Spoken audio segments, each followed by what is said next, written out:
Good morning, Stampin' Friends. I'm Pat Fairless, and I'm here with you today for Learning with Friends. And I have another technique for you. It is Thursday, September 14th at 10 a.m. And the technique I'm going to do with you today is called Double Embossed Enamel. And if you Google double embossing, you're going to find lots and lots of different techniques that have that same name. So it's a little bit confusing why they all have the same name, and they're probably all a variation on something similar. But I'm going to show you 4 cards today. And the card I'm actually going to demonstrate the technique on, you're going to get a twofer.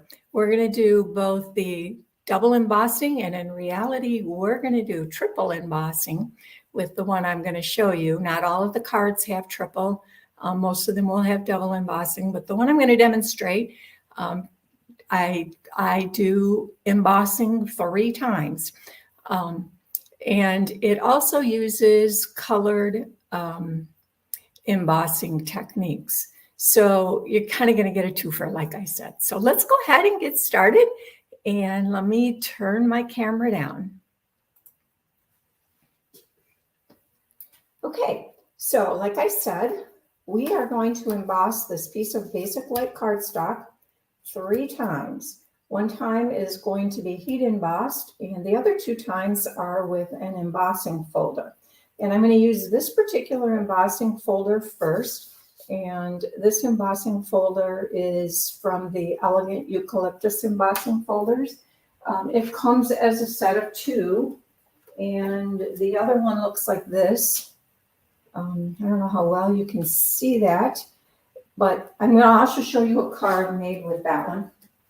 So let's just get right to it and go ahead and get started. So the first thing I'm going to do is I'm going to pat my cardstock down with my embossing buddy just to get rid of any static. For what I'm doing today and demonstrating, this isn't terribly critical. It's more important with a couple of the other cards I'm going to show you, especially when you use a metallic embossing folder. This one we're going to use clear. So this piece is now ready to go. So let me just set it aside. And like I said, we're going to use this particular embossing folder, and we want to use the debossed side of this folder. And that means the side where the design is indented. Now, if you're using Stampin' Up! Folders, that normally is the side that has their logo. So the first thing I'm going to do is I'm going to cover this with Versamark ink. And my hint with this is make sure your pad is well inked. This works best if it's pretty juicy because you want to make sure this gets well covered. And you don't want to put a lot of pressure on here because you don't want to get the Versamark down in the indentations. So it's best just to tap it lightly multiple times and make sure you've got this whole thing covered with Versamark ink. And you can kind of see it on it. I will pick it up and hopefully you can see it. If not, I can see it, and you'll be able to see it if you give it a try. So what it looks like is just like a little bit of speckling on there. So that looks to me like it is pretty well covered. So we get rid of our embossing powder. And now, because we're doing colored embossing, I am going to take my Azure Afternoon ink pad, and I'm also going to cover the same surface here with the colored ink. And again, I'm tapping just lightly because I don't want to get the blue down in the debossed areas. This one is definitely easier when you do your colored ones to be able to see where you're going. Now that looks like that's nicely covered. So let's go ahead and close this up and get those out of our way because we're done with it. Now I'm going to take my cardstock, and this was the side I put my embossing buddy on. And so I want that side to be down against the ink. Now you can do that one of two ways. You can carefully lay this down and then close your folder. Just make sure whatever you do, you don't slide it around.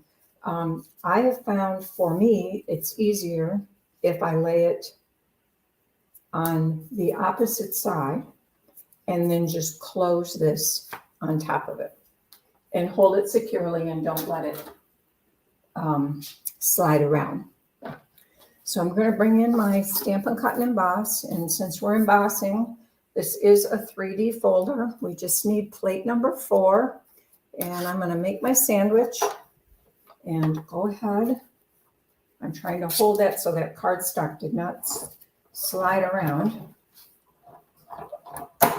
It's a little easier to do this when you don't have a camera in your face and you have more room.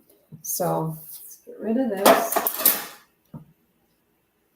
and we'll get rid of our bottom plate, and we're going to carefully open this, and now you can see what that looks like. And there's our embossed image. Now that's embossed once, right? So I'm going to now cover this with clear embossing powder and heat emboss it. And so this is where the double embossing comes from, because you're embossing it twice. So let me just slide this around, pretend I'm dusting the cake pan here a little bit. Now, I should tell you this cardstock, I just cut it to the size of the folder. Typically what I do is, you have to be careful not to wipe it off when your fingers are handling it, but I usually do cut these a little larger than my finished size. So my finished size is going to be a little smaller than this, so I trimmed it down. And that just makes it easier in case you maybe get some smudging at the edges, or you don't get the edges inked as well as you should. But now we're going to go ahead and heat emboss this, and because we have to emboss this whole surface, it will take a bit. So I'm going to go ahead and start up my heat tool, and I'm going to let it warm up just for a minute or so. Not a minute. That would be interminably long while you're standing there and it. All right. Now, if I see maybe I see something on here that I don't like. I don't know if this is ink or embossing powder. In this case, it's ink. So it does look like my folder might have moved just a tad, but it'll be fine. I'm going to heat this until it is all clear. You can see it start to turn.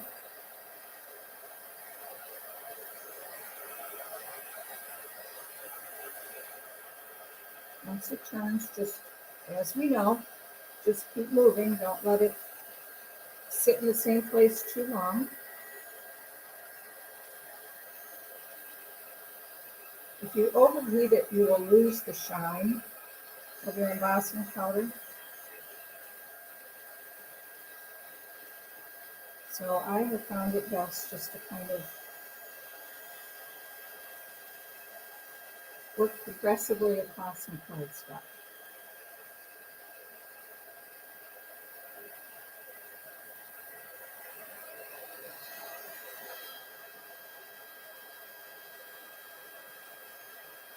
Almost done.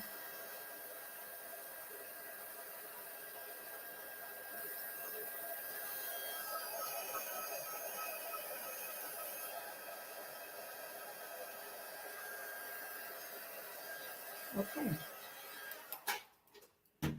that looks like it is now all embossed. If you're first time watching me, welcome for sure, and you're probably wondering why I have this little cake pan here. So that is my tip for me. Works well for me. It kind of keeps the embossing powder a little bit better contained, so when you start blowing on it, it doesn't go everywhere. Plus you get some heat from the back side because it's metal, and that helps speed up the embossing. So if I tip this around, you can see that this is now embossed and shiny with clear embossing powder. So I'm going to wipe this off because that powder does always manage to get somewhere you don't want it, right? So that is complete. And now what we are going to do is we are going to emboss this again. Right? So there comes the triple embossing. And I am going to use a different embossing folder this time. And I am going to use this one. I call it the crosshatch embossing folder. This is from an online exclusive set of 3 called Basics 3D Embossing Folders. And I love this one. It is so generic. It's useful for everything. So we're just going to lay this in here and close it. And I will grab my Stampin' Cut and Emboss again. Make the same sandwich with my number 1 and number 4 plates and run it through.